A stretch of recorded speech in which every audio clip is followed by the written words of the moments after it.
চাকরি ইন্টারভিউতে আপনাকে ২ টি ডাটা টেবিল দিয়ে বলল, ১ম ডাটা টেবিল থেকে ১০, ১১ এবং ১২ নম্বর রো এর ডাটাগুলো ডিলিট করতে। তো আপনি ১০, ১১, ১২ নম্বর রো সিলেক্ট করে যখন ডিলিট করলেন, তখন দেখলেন ২য় টেবিল থেকেও ডাটাগুলো ডিলিট হয়ে যাচ্ছে। তো এটা কিভাবে শুধুমাত্র ১ম টেবিল থেকে ডিলিট করবেন তা চলুন দেখে নিই।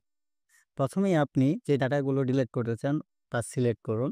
এরপর কন্ট্রোল প্লাস শিফট চেপে ধরে আপনি কর্নার থেকে উপরে ড্র্যাগ করে নেবেন। তাহলে শুধুমাত্র ১ম টেবিলের ডাটাগুলোই ডিলিট হবে, ২য় টেবিল থেকে তা ডিলিট হবে না। চাকরি ইন্টারভিউতে আপনাকে ২ টি ডাটা টেবিল দিয়ে বলল, ১ম ডাটা টেবিল থেকে ১০, ১১ এবং ১২ নম্বর রো এর ডাটাগুলো ডিলিট করতে। তো আপনি ১০, ১১, ১২ নম্বর রো সিলেক্ট করে যখন ডিলিট করলেন, তখন দেখলেন ২য় টেবিল থেকেও ডাটাগুলো ডিলিট হয়ে যাচ্ছে। তো এটা কিভাবে শুধুমাত্র ১ম টেবিল থেকে ডিলিট করবেন তা চলুন দেখে নিই।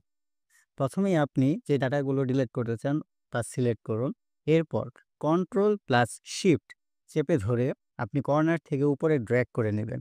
তাহলে শুধুমাত্র ১ম টেবিলের ডাটাগুলোই ডিলিট হবে, ২য় টেবিল থেকে তা ডিলিট হবে না।